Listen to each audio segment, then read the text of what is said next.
बात की। ये बताइएगा राणा साहब कि जब हम फ्री फ्लोट पॉलिसी का जिक्र करते हैं और उसे मानते भी नहीं हैं, लेकिन अगर मार्केट में डॉलर फ्री फ्लोट पॉलिसी के तहत चल रहा हो तो कौन होगा जो उसको कंट्रोल करेगा, कौन होगा जो उसको नकेल डालेगा? देखिए, जब फ्री फ्लोट होता है तो उसका जो कॉन्सेप्ट है वो ये होता है कि अगर आपका तजारती खसारा है या करंट अकाउंट डेफिसिट है तो आपका जो रुपए की कदर है वो गिर जाती है और डॉलर महंगा हो जाता है। और उससे ये कि अगर आप इंपोर्ट्स के अंदर जो है आप कमी लेके आते हैं क्योंकि इंपोर्ट्स महंगी हो जाती हैं, तो आप इंपोर्ट्स जो हैं वो उतनी नहीं करते, तो ऑटोमेटिकली प्राइस जो है एक डिमांड सप्लाई के मुताबिक एडजस्ट हो जाती है। लेकिन अभी जो हम चीजें जिनको हम इंपोर्ट कर रहे हैं वो तकरीबन हम असेंशियल्स पे आ गए हैं, और इसके अंदर जो लग्जरी आइटम्स का जो पोर्शन है वो काफी कम है। तो इस इंपोर्ट को कम करना या इसके अंदर कमी लाना वो मैं समझता हूं कि बड़ा मुश्किल होगा। ये जरूर हो सकता है कि जो कपास हम इंपोर्ट कर रहे हैं वही कपास की अगर पैदावार पाकिस्तान में अच्छे स्केल पे हो तो वो कम हो, चीनी हमें इंपोर्ट ना करनी पड़े। जिस तरह बाकी बेग साहब ने भी कहा, दालें, ये वो सारी, तो वहां से अगर हम जो जो जो हम जहां सेल्फ सफिशिएंट थे उन चीजों को हम बढ़ाएं बजाय कि हम जो है वो बाहर से इंपोर्ट करना शुरू करें। लेकिन महंगाई की एक और वजह जो है रुपी डिवैल्यूएशन बिल्कुल है, क्योंकि आपकी 20% जो जीडीपी का हिस्सा है वो आपका इंपोर्ट बेस्ड है, 15 से 20%। तो जाहिर सी बात है ये बहुत बड़ा पोर्शन है, रुपया डिवैल्यू होगा तो हर चीज पे असर आएगा। फिर कमोडिटी प्राइसेस दुनिया भर में ऊपर गई हैं जिसका इंपैक्ट आपको भी आ रहा है। तीसरा क्या है? तीसरा आपके फिस्कल खसारे हैं जो इस हुकूमत ने पिछले 3 सालों में तकरीबन 10 से 12-13 हजार अरब रुपए के खसारे किए।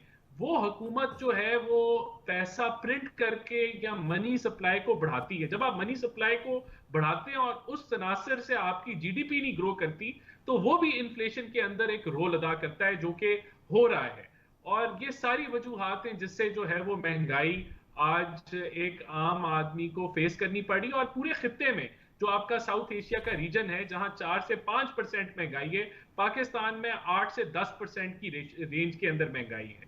और आपकी फूड कमोडिटीज के अंदर जो है वो डबल डिजिट में महंगाई है, जबकि आपका जो हमसाया जिसके ऊपर हुकूमत कहती है कि इनकी पेट्रोल प्राइसेस जो हैं वो 200 रुपए पाकिस्तानी से ऊपर है, वहां फूड इन्फ्लेशन सितंबर में 1% से भी कम थी। यानी कि 2-3% की फूड इन्फ्लेशन है, वही पाकिस्तान में 11-12-13% पे है।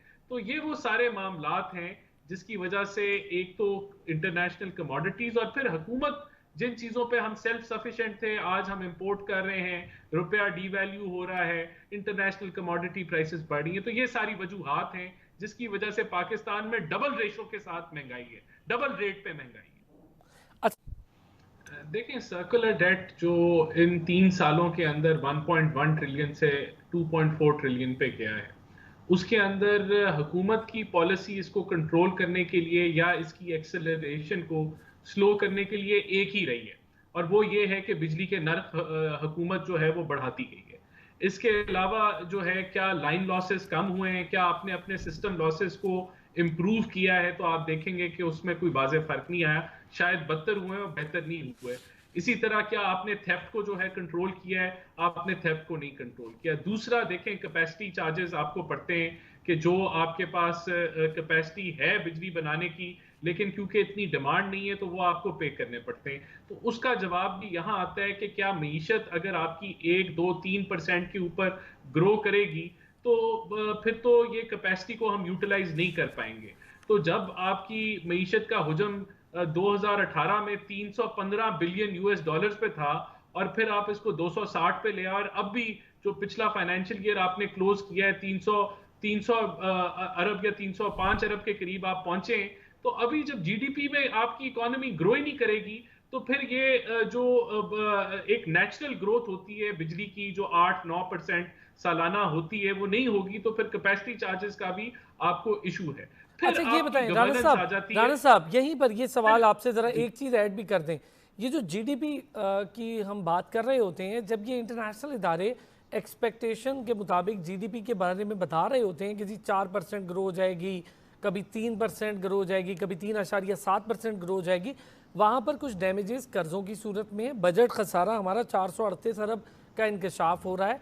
उसके बाद हमारे जो कर्जे हैं वो भी 438 अरब ज़ाहिर है बजट खसारा पूरा करने के लिए लिए जा रहे हैं। तो जब ये सारी चीज़ें और टैक्सेस जो गैप है वो भी हमारी जीडीपी पर असरअंदाज होगा, हमारे पास इंपोर्ट बिल भी हमारी जीडीपी पर असरअंदाज होगा, फिर जो बेरोजगारी है, जो इंडस्ट्रियलाइजेशन की बजाय हम इंडस्ट्री नहीं रिवाइव कर पा रहे, वो भी सब जीडीपी पर असरअंदाज होगा।